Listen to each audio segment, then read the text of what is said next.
This is the second in a series in which I want to relate the genetic ancestry of the Jews. This article is resurrecting the ancient Israelites from the Valley of Dry Bones. The vision of the Valley of Dry Bones prophecy is one of the most powerful prophecies of the prophet Ezekiel. In this vision, Ezekiel finds himself in a valley full of dry human bones of Israelite origins. He's asked to revive them, bring them hope, and lead them to the land of Israel. The hand of Yahweh was on me, and he brought me out by the Spirit of Yahweh, and set me in the middle of a valley. It was full of bones. And he led me back and forth among them, and I saw a great many bones on the floor of the valley, bones that were very dry. And as I was prophesying, there was a noise, a rattling sound, and the bones came together, bone to bone. I looked, and tendons and flesh appeared on them, and skin covered them, but there was no breath in them. Then he said to me, Son of man, these bones are the people of Israel. Ezekiel 37. Doesn't that vision conjure up in your mind an incredible full-color picture of it happening? For the past decades, paleogenomics, the field dealing with ancient genomes, has been fulfilling Ezekiel's vision by extracting DNA from the dry bones and telling their stories with increasing accuracy. As Ezekiel envisioned, only dry and cold bones can tell stories. Was he actually prophesying the discovery of DNA? Humidity and heat accelerate the degradation of DNA beyond repair. At times, even the samples we can use are of poor quality, leading to an inability to put together all the pieces of the DNA and thus resulting in incomplete stories from the bones, as if told by stuttering, tongueless skeletons. These are only some of the challenges we face in efforts to reconstruct the past. Ezekiel's prophecies were written in the 6th century, after several exiles of the Judeans to Babylon. The importance of this vision to the debate on the continuity of the Jewish people became apparent very quickly. Already in the Talmud, 2 interpretations were offered. The first considered it a complete allegory. The second considered it a reality where the Babylonian exiles returned to Israel and continued the Judean bloodline. Zionism, a secular movement that recruited the Bible to serve its needs whenever necessary, considered the state of Israel the ultimate fulfillment of Ezekiel's prophecies and called to the ingathering of exiles. The question of whether Ezekiel's vision has been correctly interpreted is not anachronistic and has offshoots in history, archaeology, linguistics, and genetics. Could you explain how it works? The latest battlefield of the premortalists and constructivists. Did contemporary Jews descend from the ancient Israelites, as the premortalists claim? Or did they descend from people who converted to Judaism and only later on adopted nationalistic ideas, as the constructionist camp argues? Of course, one could look at Ethiopian, Yemenite, Ashkenazic, and Russian Jews, which leads credence to the constructionist view without digging up a single bone. However, the premortalist camp has ready-made answers to that question. It criticizes the weak diaspora Jews who succumbed to assimilation and embraced the Jews who remained as authentic Israelites. It has always been clear that the only way to decide which Jewish communities represent the ancient Israelites most accurately is by going back to the source, Israel. Well, of course. Therefore, in the late 19th century, a search for the Jüdisch Typus, the Jewish type, was launched. Anthropologists explored Palestine, studied the native inhabitants, and compared their anthropological measures to Jews. The result of these studies were incredibly disappointing, at least to the Ashkenazic Jews who carried out these studies and craved to see the Jüdisch Typus reflected in the mirror. As it turned out, Yemenite Jews held the greatest anthropological resemblance to the wandering Bedouins, the poster boys of the patriarchs. Ashkenazic Jews, by contrast, resembled the Caucasian type more than anything else, according to Efron, 1994. This was not what Zionist leaders wanted to hear amid the formation of their nationalistic movement that called Jews to return to their homeland, fight, and maybe die for it. The research question had to be rephrased. Abandoning any desire to see a Jüdisch typus specimen ever again, the new research paradigm focused on studying features common to all contemporary Jews and deriving the characteristics of the Jüdisch typus from them. Unfortunately, no biomarker for Jewishness was ever found in a way that excluded Jews from non-Jews. What? Say that again. Unfortunately, no biomarker for Jewishness was ever found in a way that excluded Jews from non-Jews. Yet the question remained, which of all the Jews, who have nothing in common except religion, best represent the ancient Israelites? The answer among the Ashkenazic Jewish researchers was almost unanimous. Let us mold the Jüdisch typus in our own image. To support these claims, geneticists begin producing a large body of literature aimed to support and prove two things. 1. Their genetic superiority, and 2. Their genetic ties to Israel by showing their resemblance to Levantine populations, whose own claims to the land were later dismissed on account of being work migrants. Kirsch demonstrated how human genetics and physicians have consistently manipulated their results and emphasized the sociological and historical aspects of their research, using their work as a vehicle for establishing a national identity and confirming the Zionist narrative.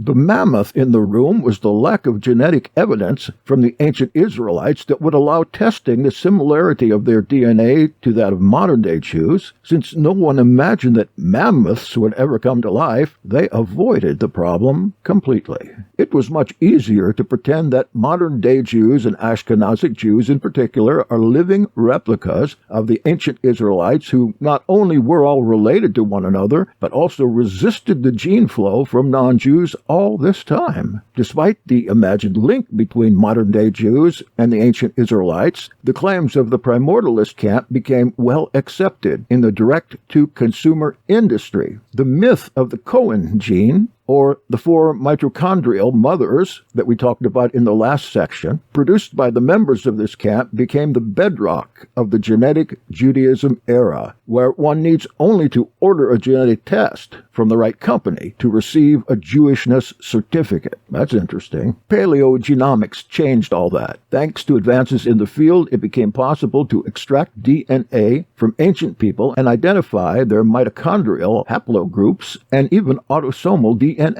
This remarkable progress allowed the unthinkable, a semi-revival of the ancient Israelites from their dry bones and the recovery of their stories. The DNA extracted from those bones can tell us who these people were, what they looked like, what they ate, and what diseases they carried. We can trace their migration routes to gain a deeper understanding of where we all came from. Yes, they can also tell us how similar those ancient Israelites were to modern-day peoples, and if modern-day Jews are not the lineal descendants of ancient Israelites, we can find out who is. To answer some of these questions, I developed the Primeval Dna Test, which allows comparing the DNA of modern-day peoples to the ancient DNA extracted from skeletons of various people, including the ancient Israelites.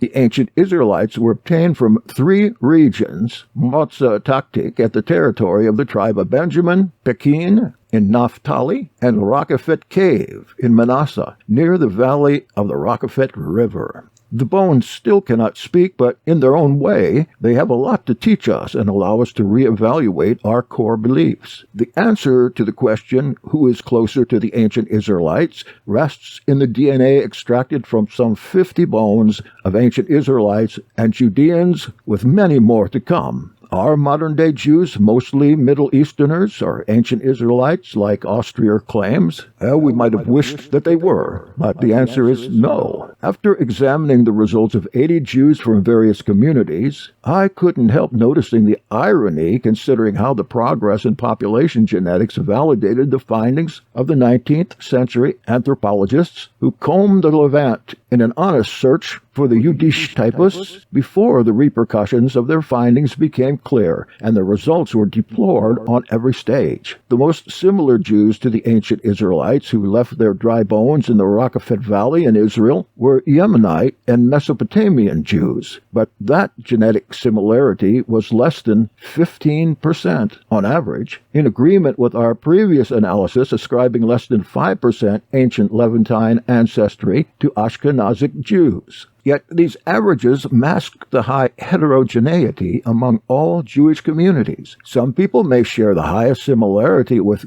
Gal, G-A-L, named after Wonder Woman actress Gal Gadot, a young Neolithic woman, only 6,200 years old, and other people may find that they are close to Avraham, a Turkish man who led a group of Anatolians to what he must have felt was the Promised Land. Due to the many population replacements that the area experienced, we can see a diverse range of mitochondrial haplogroups that vary over time. Among the most common lineages are the J2, the K1A, and the T. An analysis of Judeans from the 1st century AD confirmed the prevalence of the T haplogroup, found today in less than 10% of Ashkenazic Jews. Unsurprisingly, not a single skeleton matched the alleged 4 Ashkenazic Jewish mothers, whose origin is in prehistoric Europe. Again, we spoke about this in the last episode. As expected, an exact match with one of those mothers was found in Neolithic Spain. This is the only match from prehistoric times to date, but it is reasonable to expect many more to come as ancient DNA from Eastern Europe and the Caucasus will be sequenced. Interestingly, the Y chromosomal haplotypes of the ancient Israelites are typically E1b1 and T1 haplotypes, commonly found today in Africa, with lower frequencies in the Middle East and Europe. We can expect that future tests covering other regions of the world would be able to explain the remaining portion of the elusive Jewish ancestry. Only time will say if genetic Jewishness will evolve into primeval Jewishness, where people find their Jewishness based on the similarity to ancient Israelites and Jews rather than to modern ones. Think about it next time your favorite genetic testing company tells you that you have some Ashkenazic Jewish ancestry. It's a selling point, I suppose. I've talked to several people that have sent in to different organizations that check for Jewishness, but what do they check against? So evidently, according to Dr. Aaron Elhaik, that advertising method is evidently nothing more than hype. My brother was typed for his Jewishness. He came back saying that there's no Jewishness in us, even though our last name is often connected with Jewish people. Well, evidently, he was sold on the idea that it could, yet what is the standard for being qualified as a Jew from a genetic standpoint? Well, according to what we've looked at so far, there is no standard. And yet they keep looking for one, and perhaps someday they will find the standard that will give you and I an idea if we have any genetic matter that corresponds to Abraham, Isaac, and Jacob. If you've had these tests done, perhaps you would drop me a note and tell me what the test actually had to say about it. Whether it was a yes or a no, I'd really appreciate it. Though this was very hard to understand and harder to read, I'm hoping that someone who hears this essay will write to me and tell me what their profile has to say about how they measure Jewishness. I would be very interested in hearing that. Yahad.me. Send me a note. I would like to know. And if you are Jewish, congratulations to you. In the last episode, we found out that if the Shroud of Turin blood is indeed that of Yahshua, then he came out of the testing as a Druze, which we also explained in the last episode. That was a huge surprise to a lot of people, that the blood on the shroud, the DNA tests, were identical to that of the Druze community found in Nazareth at this time.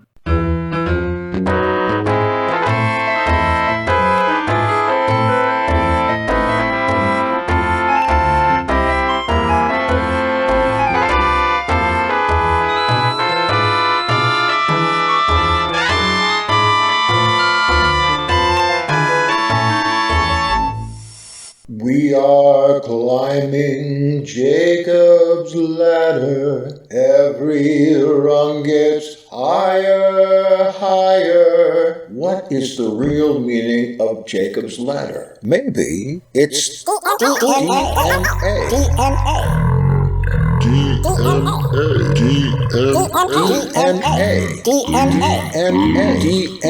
DNA.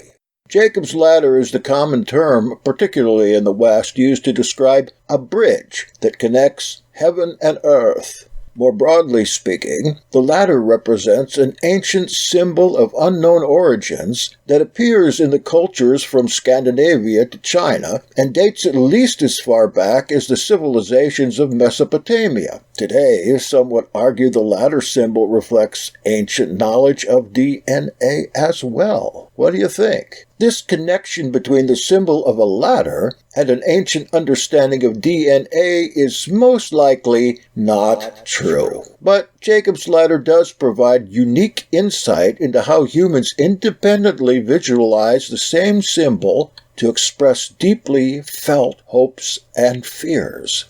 It's widely held that images involving the ladder symbol, and I quote, all derive from a common fountain of symbolism. The origin of the symbol was lost among the practices of the pagan rites, while the symbol itself was retained. It is, perhaps, impossible or authoritatively to determine, unquote.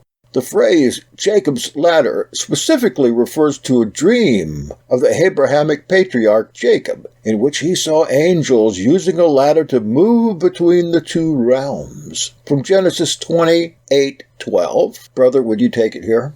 Sure. Jacob dreamed that there was a ladder. By the way, the Hebrew word here could mean stairway or ramp, set up on the earth, the top of it reaching to heaven, and the angels of God were descending and ascending on it. You're welcome. The dream continues with God standing beside Jacob and promising that he will stay with Jacob and all his descendants. Jacob awakes and is exuberant with the love of Elohim. Most interpretations agree that the entirety of Jacob's dream should be read as a sign of Elohim's favor toward the Jewish people. I don't think there were any Jewish people then. But it is the ladder itself that caught hold of public imagination. Since then, the ladder metaphor has been used in the Judeo-Christian Islamic zeitgeist to explain everything from the journey of the soul after death to the means by which Michael and Gabriel can communicate with humans. Some Hebrew scholars have maintained that the place where Jacob slept was the future site of the Temple of Jerusalem, and the ladder represents the prayers and sacrifices that will cement Elohim and Israel's relationship. The famous scholar Philo of Alexandria, who lived around 50 AD, he was a contemporary of Yeshua, offered several theories as to the meaning of the ladder, including that it represented the ups and downs of life, that is, virtue versus sin. For Christians, the ladder represents Jesus, a bridge between heaven and earth. For Muslims, the ladder represents following the straight path, that is, the essence or pillars of Islam. But do you know, not all ladders were used to go upward. The ladder metaphor predates Jacob's ladder and isn't exclusively Abrahamic. The earliest known instance of a clearly defined ladder symbol comes from the Babylonian legend of Ishtar's descent into the underworld by passing through 7 gates, and even this may have been derived from an earlier Sumerian myth of Inanna descending into the underworld. The ladders don't always have rungs, but can at times be portrayed with steps, gates, degrees, all of which indicate varying levels of proximity or distance. 7 is a commonly used number to indicate the levels of a ladder. Apart from Jacob's ladder, one of the best-known ladder myths is the Persian mysteries of Mithras that describe the soul's rise to perfection. Again, I quote, "The candidate ascended a ladder of 7 rounds. It also passed through 7 caverns, symbolized by 7 metals, and by the sun, moon, and 5 planets. In the Scandinavian version, the initiated climbs a tree, In the ancient Brahman mysteries, the journeyer must pass through 7 worlds, the first being the physical world of earth, and the 7th being the ideal sphere of truth. In the Eastern religions of Hinduism, Buddhism, and Jainism, life energy can be made to ascend through 7 chakras. You might want to check out the illustrations on YouTube, that is youtube1.org. It's amazing to see similar ladder imagery across space and time, but maybe it should come as no surprise. Since the dawn of thought, the ladder has been a symbol of progress, of ascent, of reaching upward in many mysteries, faiths, and religions. Sometimes the ladder becomes steps, sometimes a stairway, sometimes try to do this 3 times, if you can do it once. Sometimes a succession of gates, or, more modernly, of degrees, but the idea of ascent from darkness to light, from ignorance to knowledge, and from materially to spiritually is the same, whatever the form of the symbol. Recently, some have drawn parallels between the appearance of a ladder and the appearance of the DNA double helix. The commonality of ladder myths have been reinterpreted to suggest ancient or divinely inspired insights into the basis of human consciousness. A sample of such an argument is as follows, and I quote, "The ladder of DNA that contains the light of God, via the chemical energy river of past life memories that flows through our bodily organs, such as our brain, into our Ammon's horn, in order to access the inner gnosis, encoded in our very DNA ladder." This theory is incredibly fascinating, but certainly not true. It's generally accepted that the double helix, formed by pairs of nucleotides, was discovered by painstaking X-ray research in 1953. That was a good year. It is a wonderful coincidence that DNA has a shape of a ladder, but it's probably nothing more than that, a coincidence.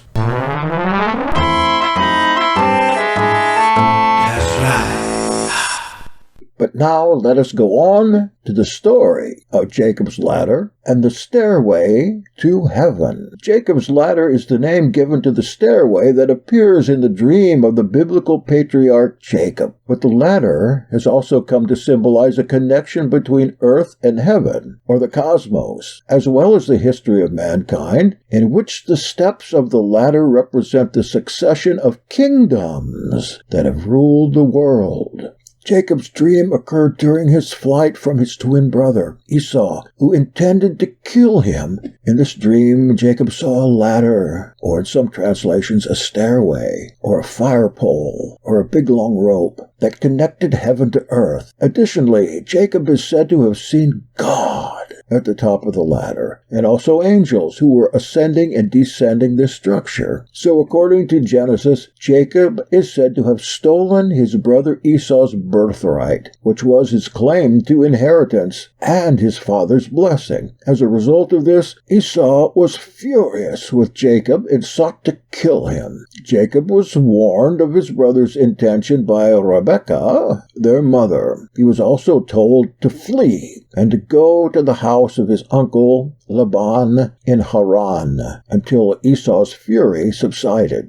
Jacob obeyed his mother and set off for his uncle's house. How exciting! Jacob arrived at a certain place, and as the sun had already set, decided to stay there for the night. According to one source, this place was the site of the future Temple Mount in Jerusalem, as we spoke of before, which was also supposedly the site of the binding of his father, Yitzhak. Jacob, Yaakov, then took a rock from the place to use as a pillow and fell asleep. It was while he was sleeping that Yaakov had his dream about the ladder that connected heaven to earth. Jacob's dream has been described as such. "Brother, And he dreamed, and behold, a ladder set up on the earth, and the top of it reached to heaven. And behold, the angels of Elohim ascending and descending on it. Didn't I just read this a little bit ago? Yes, but go on. I think the next one's new. For Elohim was standing at the top of the ladder. Then Elohim spoke to Jacob. I am Yahweh Elohim of Abraham, thy father, and the Elohim of Yitzhak. The land that you lie on, I will give it to you, and to your seed.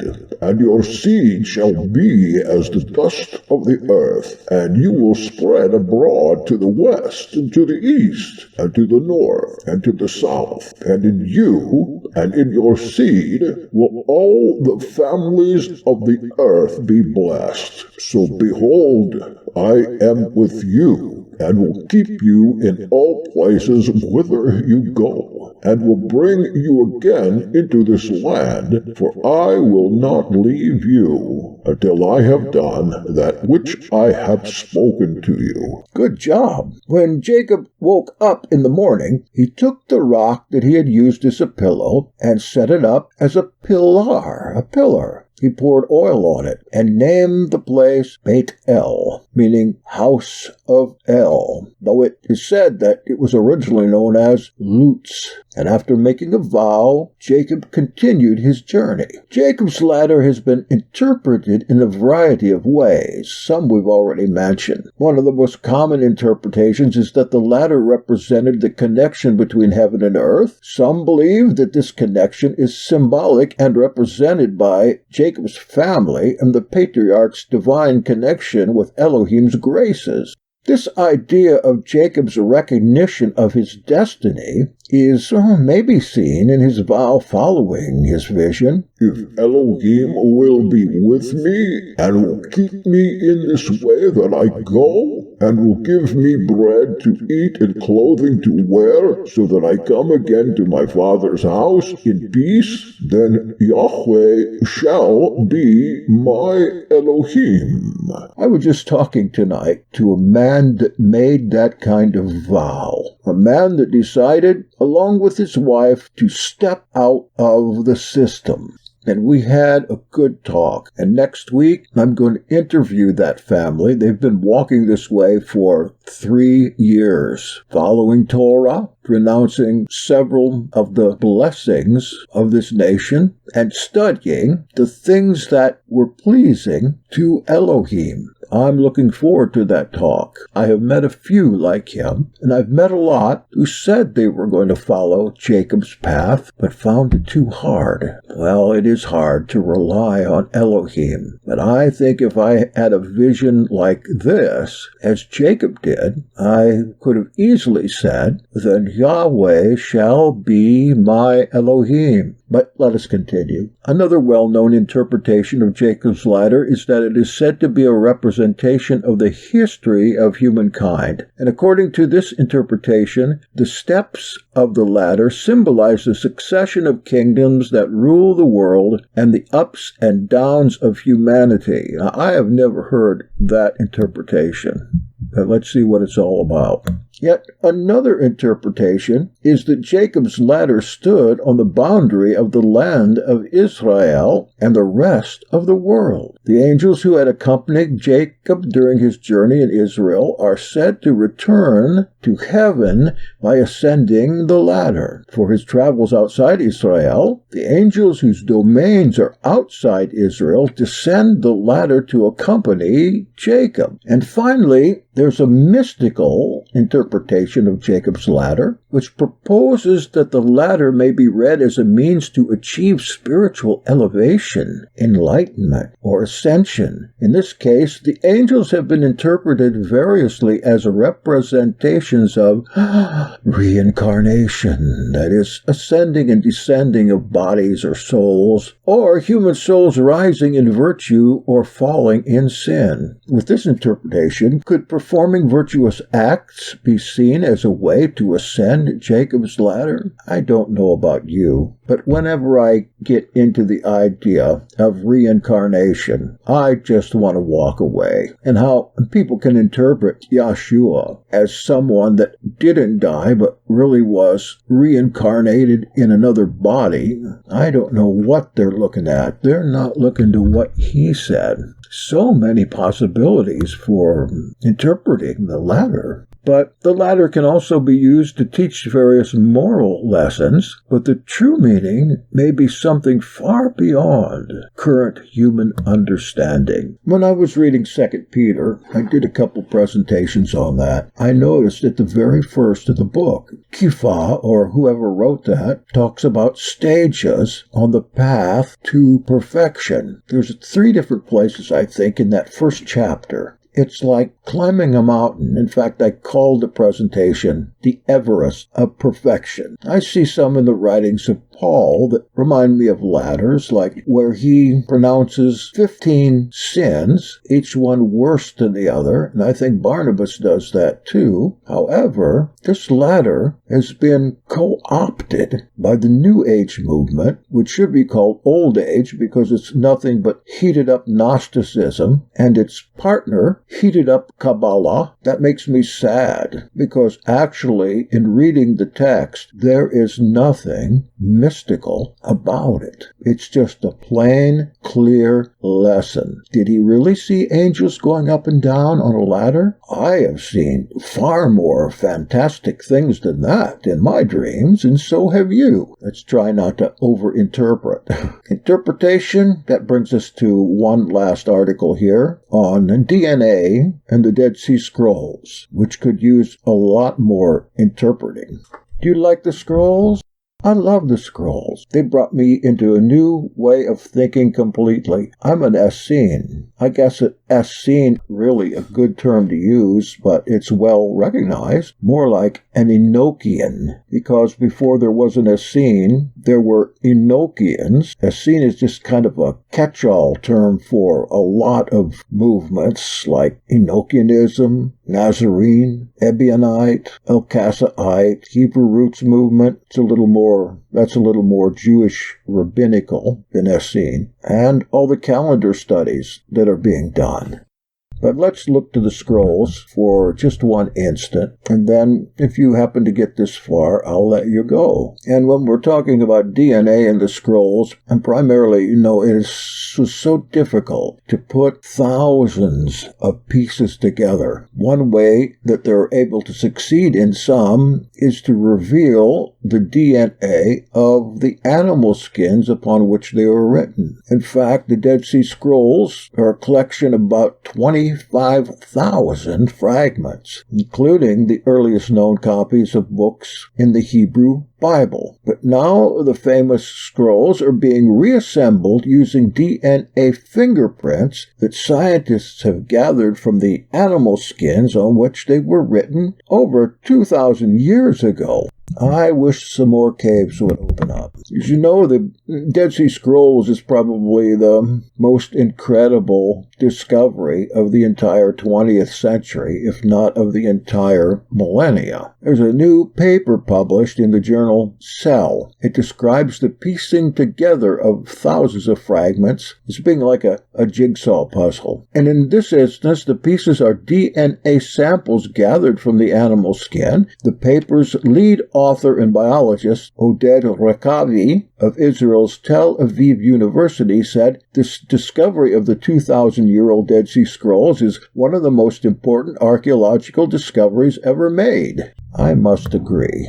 A Daily Mail article details the 2 primary challenges faced by the team researchers. The first, according to Dr. Rekavi, is that most of the parchments have now disintegrated into thousands of microscopic fragments, meaning that the pieces have had to be reassembled like a jigsaw puzzle, but with no picture on the box to go by, or scientifically, with no prior knowledge of how many pieces have been lost forever or or in the case of non-biblical compositions, how the original text should read. The team leader also points out that depending on the classification of any given fragment, the interpretation could change dramatically. The second challenge comes from the fact that most of the fragments did not come directly from the caves that they were discovered in, but from uncaring hands of antiquity dealers, meaning most pieces have no heritage, making it more difficult, much more, to interpret them in proper historical context. The team of researchers are extracting and analyzing ancient DNA samples from the animal skins used to make the priceless ancient parchments, gathering new data, which is helping them correctly fit the pieces together. Furthermore, the team reason that pieces of scroll made from the skin of the same sheep, for example, must be related, and that scrolls from closely related sheep were more likely to fit together than those from more distant sheep or other species, according to the paper. The team's forensic analysis of DNA evidence, combined with an examination of the written language of the text fragments, is getting them closer and closer to establishing how the fragments of texts originally fitted together. An example of this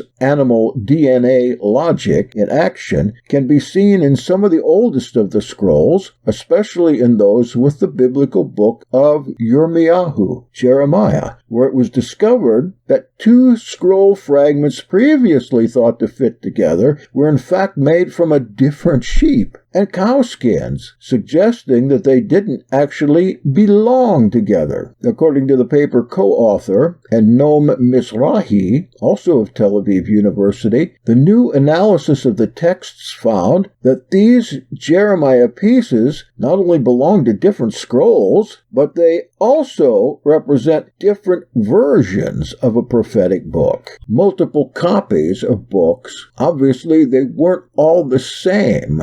There were alternative readings because these weren't kicked out on a printing press. Somebody had to write it down. Following this trail of breadcrumbs, now that was smart, the fact that Jeremiah scrolls were written on the skins of both a sheep and a cow tells the scientists that these fragments came from elsewhere because it wouldn't have been possible at the time to raise cows in the Judean desert. The new study also found some of the fragments to be of uncertain origins other than Qumran caves, and the fact that different versions of the book circulated in parallel suggests that the holiness of the biblical book did not extend to its precise wording, which he said contrast with the mutually exclusive texts that were adopted later by Judaism and Christianity. Among the most culturally important discoveries so far are the new insights being gained in the relationship mechanics between different copies of a rare non-biblical liturgical work known as the Songs of the Sabbath Sacrifice. Copies of this have been discovered both in Qumran and at Masada, that is the southern district of Israel, and while both copies are described as closely related genetically, the Masada copy is distinct. That indicates the work had a wide currency. If it was found at Masada, the Zealots and Sicarii that hold up there undoubtedly brought it there and left it there. Songs of the Sabbath Sacrifice is an early work of poetry, and historians hold it as an exceptionally important artifact from the development of religious thinking, and Mizrahi said the conclusion of their paper, quote, has implications for the history of Western mysticism and Jewish liturgy, unquote. However, the researchers believe the only way to ever complete their jigsaw is by testing more samples and increasing the depth of their database, getting ever closer to mapping and rebuilding a complete Dead Sea Scroll genome. I don't know about you, but I consider this very interesting, being a lover of the scrolls and of the Bible. If you'd like to actually see the study published by Cell, I'm going to read off the URL, and I'm going to do it slowly. doi.10.1016/j.cell, CELL.2020.04.046.